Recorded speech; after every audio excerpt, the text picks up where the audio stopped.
Good day, grade 12s. So we're back again, and today we're going to start off with our recap lesson. And in recap, I mean, let's go and look at some of the answers to the questions that I gave last week. I'm not going to run through everything. I'm just going to take out certain questions so that you can just see how you fared in answering your questions. I have the whole memo with me. It will be put up, so you'll be able to just gauge and just mark your own answers as well. But there are certain questions that I really want to go through just to show you and to guide you how the answer, how you obtain the answer, how you get to the answer. So I'm just going to take out certain questions. That is the memo that we use at the end of the year. And you can also see that we have the ticks to show you how and where you'll gain your mark, okay? And remember, I said that the most important thing for you when you answer your questions is to make sure that you also check your mark allocation, okay? Because you need to make sure that you answer the questions fully. Remember, 2 marks is not 2 lines, but 2 marks means you need to give 2 facts, or you need to write well so that you can give enough, so that the marker have enough to mark. So let's just continue quickly. 1.1, using your own words, explain how money was used to tempt a child. Now here I want you to focus on this is your operative word. You need to explain how it was done. You mustn't explain what was used, but how did they tempt a child? Okay, and basically your answer would be basically money was used as an incentive, or you could also say they used money as a reward. When children did something good or did it well, then they would receive money. Okay, so that is the how it has been done. Okay, it is not what did they do, but how, so they would use it as a reward. Okay, then when we look at the next question, why is the following statement false? Okay, so you need to give the idea that it isn't, it is false. You just need to say why it is false. Why isn't it true? And if you look at the statements, and then obviously don't forget you need to use your own words when you say that. So people are born with the belief that money offers instant happiness. That is false. Why is it false? It is false because people are not born with it. People aren't born with it.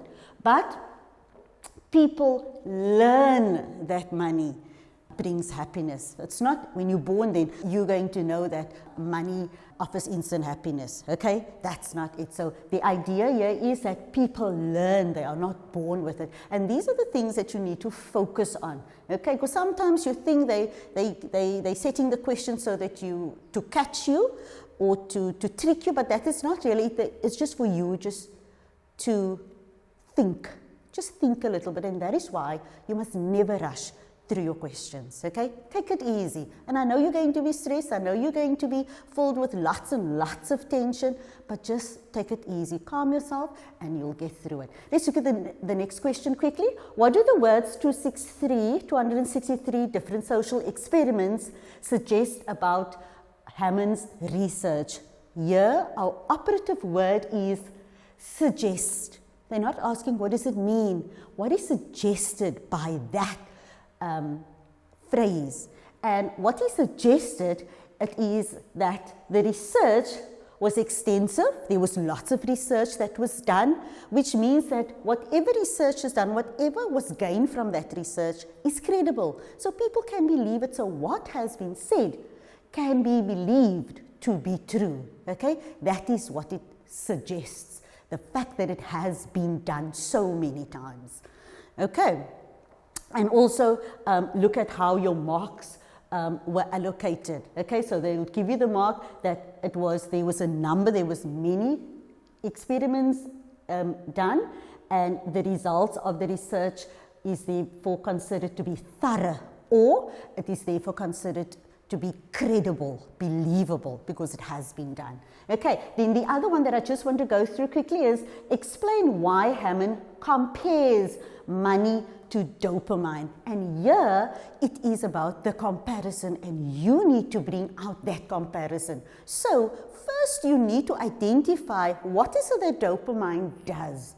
So if dopamine does that, That is why he compares it to money, because money does exactly the same thing. So, just as dopamine is a drug that makes one feel good and it doesn't last long, so too does money. Okay? And when you have instant satisfaction, but it's not long lasting. And that is why he compares it. So you must bring out that comparison. Dopamine does that, so too does money. Okay, and that is why he compares the two. So it is quite important that you get to know that. Then I just quickly want to jump to the next question, which focuses on text B.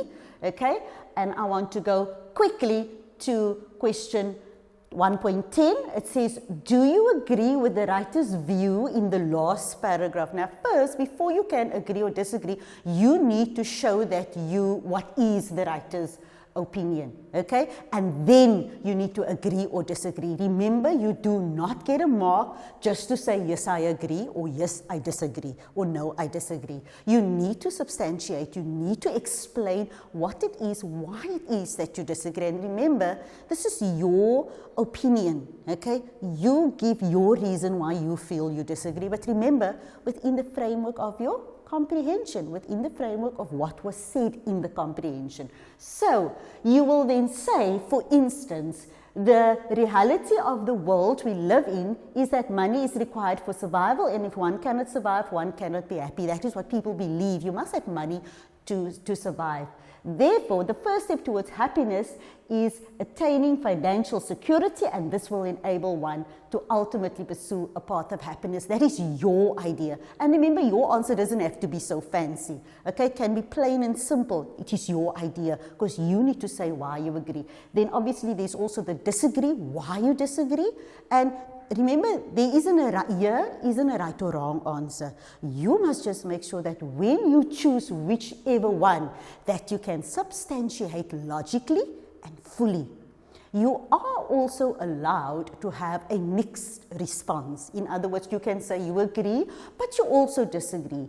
And then here again, you must make sure that you give a good substantiation for that. Okay, because remember, it's an opinionated answer, your opinion. Okay, let's move on to the next question quickly. Discuss the suitability of the title, The Price of Happiness. How suitable do you think is this title? Discuss, tell me about it, talk about it, okay? Say what you think, okay, about it. And there you can see it's entirely the way you want to look at it. You can say, for instance, the title, The Price is suitable because it encapsulates, it tells us about the two aspects that are being explored. They talk about money, and they also link money to happiness. So the fact that money is involved, the word price would be correct, the word price would be appropriate. It is your idea, okay? Just make sure that you can link the two together. You can link what is said in the passage, you can link that to the title, okay? And you make sure that you give enough for a good answer so that you can get your 2 marks. Because remember, the person who marks your work, they want to see that you understand what it is that you are talking about, okay, and that you have understood what you have read. So it's important that you give your opinion, and you, even if you have to write half a page, as long as you understand what it is that you write. Okay, let's move to text B quickly. 1.15, okay, which is the last question. It says, discuss whether the inclusion of the 2 people wearing white coats is relevant. Is it necessary? Did they have to do that? And then obviously you need to say why, okay? So when you discuss, again, you're going to tell us, you're going to talk, you're going to give us your opinion, okay? The answer here, so you can either say yes or no, but remember, you can't just say yes or no and leave it like that, okay? Yes or no, and then obviously a answer, a substantiation, a justification. Yes, the visual of the 2 people in the white coats represents healthcare because they are doctors, and the whole text is about healthcare. So, and doctors are compared to healthcare. We find doctors in healthcare. So that is why it is appropriate. It should be there. Or you could say no, and then obviously you also give them your answer why it is you said no.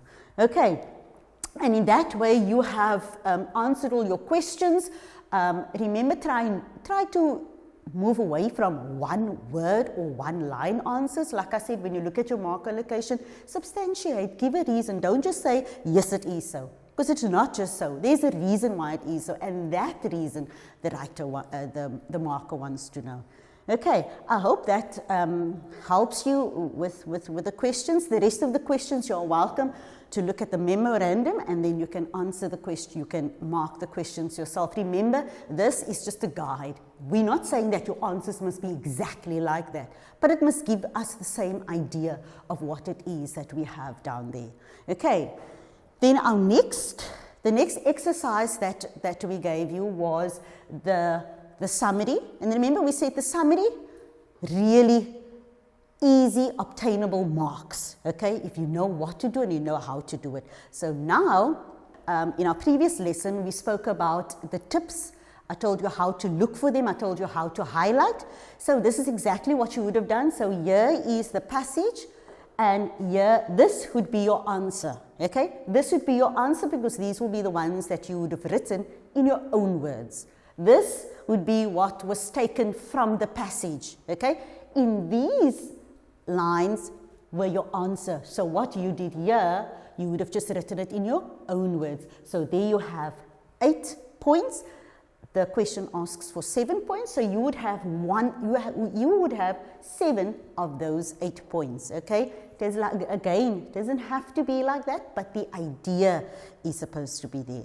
And I hope also that you didn't take the words just like that from the whole line, just like that from the passage, because then it would be lifting and you will then be penalized. But if, for instance, you wrote a sentence and there's maybe 2 or 3 words that you've changed, then it's not verbatim, then it's not lifting, okay? And that will still be okay. So mark your work using this as your memorandum, and then you see what is it that you would have scored. And remember, it doesn't just stop there. You don't just practice it once, practice it again, because I'm sure that you will be able to get it again the next time, okay? It just becomes a little bit easier, less challenging, okay? Because the more you get used to it, the better for you. Okay, so that basically wraps up our last lesson. Now we're going to move over to our lesson for today. We're going to understand our paper, we're going to know the content of our paper, and then we're going to master our paper. So far we've done question 1 and we've done question 2. We've gone through the comprehension, we've gone through the summary, and now we're moving over to our next question. And I'm sure you know what that question is. That is section C, the language section. And we're starting with question 3, which is analyzing an advert. Okay, so there are so many things that we need to understand before you can analyze your advert. And the one thing I always tell the candidates that when you analyze an advert, look at everything that they give to you in an advert. There's a reason why that whatever is in the advert is there, okay? So there's a reason why it has been printed. There's a reason why they decided to put that logo there, or that little note, or that sentence, or why they wrote it the way they did. So look through that and make sure that you can answer your questions from there. So let's analyze it quickly, and let's look, where do we start? So, first of all, if you look, without looking at what I've done here, okay, if I tell you just to look at this, just look at the advert, just look at the advert. So you must understand that an advert, these kind of adverts are adverts that you'll get in magazines, for instance. So you get the idea of you paging through a magazine, and you know, the magazine, you're just maybe just a little bit bored, and then you page and you page, and then you see this, and you get the idea of you going, that looks so interesting.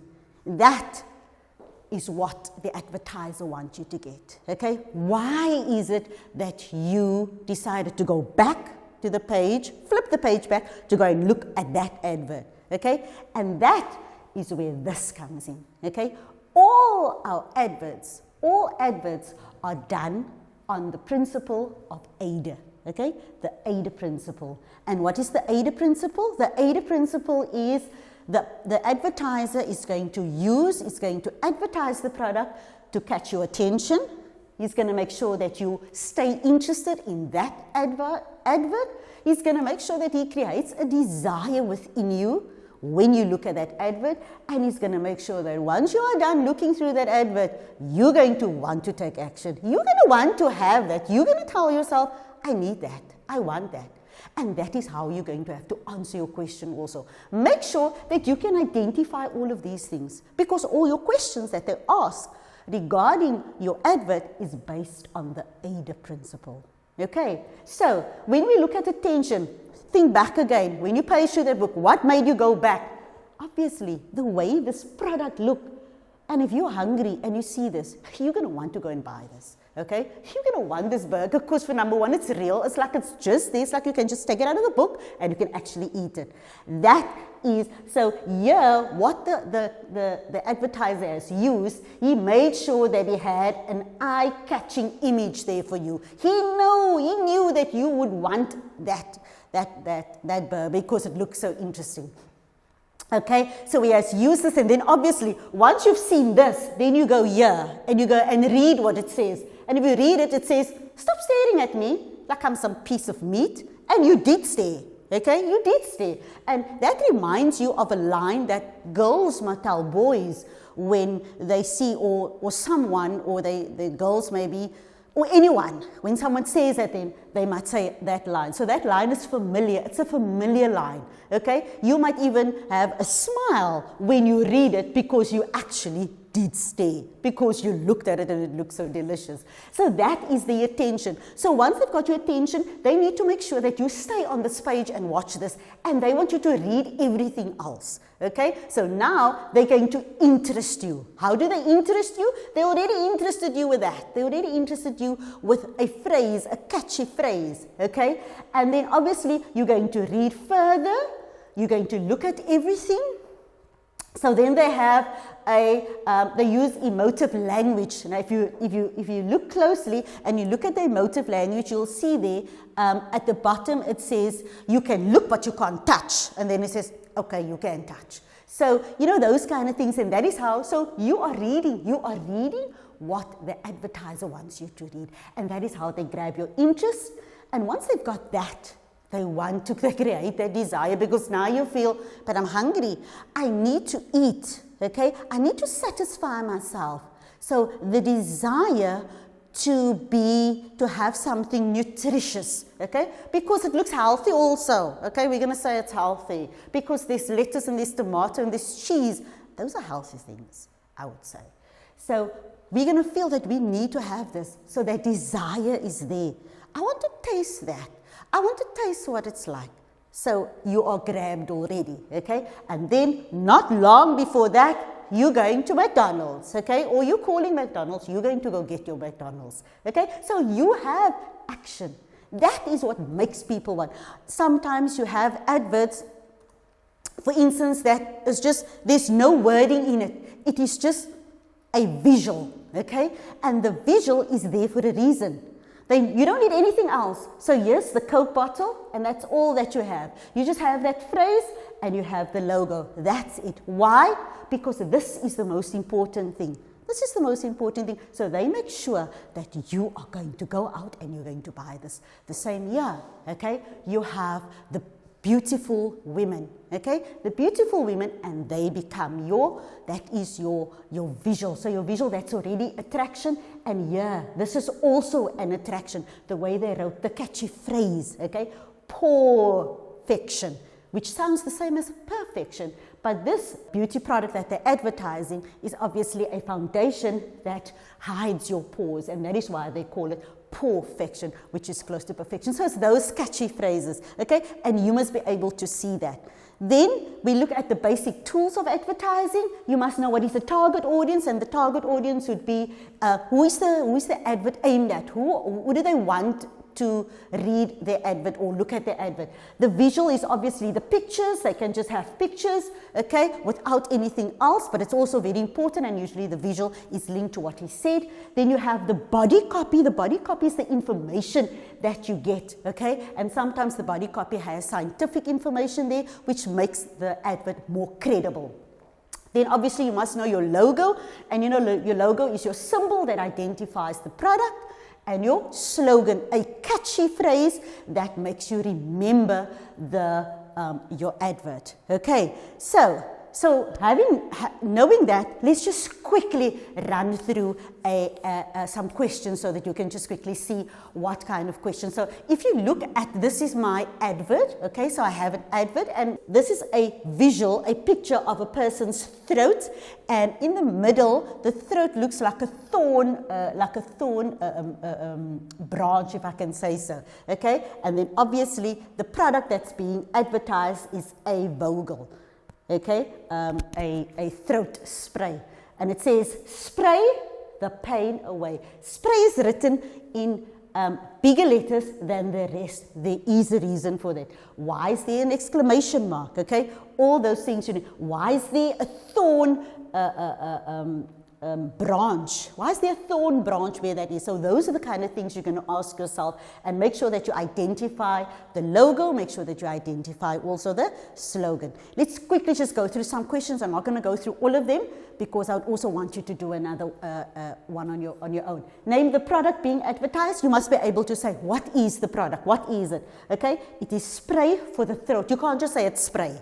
It's not spray, it's underarm spray. What kind of spray? Okay, it's sore throat spray, or you give the name of the product and what it is for. Okay, then why is the word spray written in larger font? Remember, this is part of the attention, the A of Ada. Okay, why is it written like that?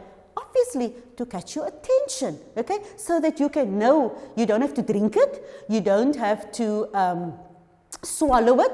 It is just spray, okay? So to attract the reader's attention, and it's also used for emphasis, okay? To tell you what it is that the product does.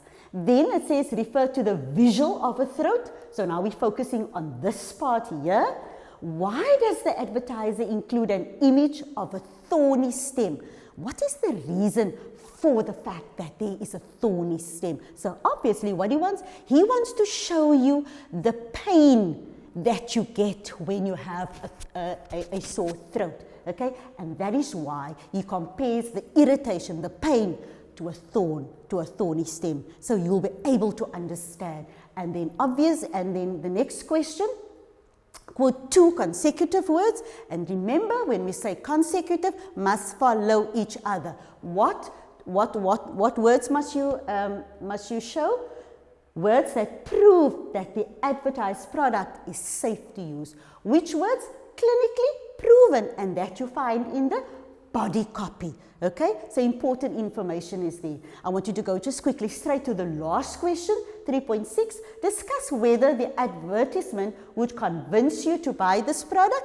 Remember the AIDA principle. Why would you want to go and buy the McDonald's burger? It's exactly that. You tell. Why? Because it shows you here that the pain is compared to that, and sometimes a person gets that pain. Okay, sometimes you get that pain. It's so you can't even explain it because it's so scratchy. It feels like a thorn literally scratching your throat. So he wants to prove how good it is. Okay, he wants to prove that the advertisement, that it will help you, that the product is a good product. Okay, so make sure that when you do your advert, it's all about looking, taking note of what is being said in this advert. And once you have that, once you know exactly what is happening in the advert, then you can identify. Okay, when you get, I'm also going to give you a tip maybe, when you get your question paper at the end of the year, okay, or when you do an advert, write down the AIDA principle, write down AIDA, okay, attention, interest, desire and action. Write that down so that you can know exactly, because if you look at those questions basically revolves around the AIDA principle. Okay, sometimes I know they also do ask language questions in it, but for now I want you just to focus on how to analyze and what is it to look at. Also remember, they will never give you color adverts for the obvious reason that it will be too expensive to make 10,000 or 100,000 color adverts. So there will never be a question that asks you about color, okay? But definitely your questions revolves around the AIDA principle, okay? Just one last question that I want you to look at quickly is the why, is the 3.5. Why would it be important to know that A. Vogel has been a pioneer in natural health since 1923? And they say that there, okay? So here they want you to want to see, do you understand what is the meaning of the word? Pioneer, okay, and how well do you understand it? And pioneer, obviously, it just proves that it has been started, it started off early, it started off before someone has done it before or someone has used it before, and it has been on the market for quite some time, which further on proves that it is a good product. It's a product that can be trusted, okay? So that is how we analyze our advert. On the next page, I've left you with this add to practice, okay? So I want you to practice, go back and just look through the AIDA principle, get an understanding if you feel you are not understanding certain things. Before you go back, write down the AIDA principle. Write it down so that you can see exactly if you were able to pick up how these questions actually revolves around the AIDA principle, okay? And then at the end of the day, as you can see, there's never a lot of questions and it counts 10 marks. So if you really focus on what it is, you focus on your AIDA principle, focus on what is here. Don't just look, okay, here's some advert. Look at why is that there, why that. There's a visual of a lion. Lion, jungle. Is there a link between the two? You know, think of all these kind of things. Like I say, there's a reason why everything is there in an advert. Okay, so make sure that you always focus on everything and then you can answer your questions. So good luck in trying to get this. Next time when we see each other again, then we will go through some of the answers and then we'll see how you fared in it. Okay, thank you very much.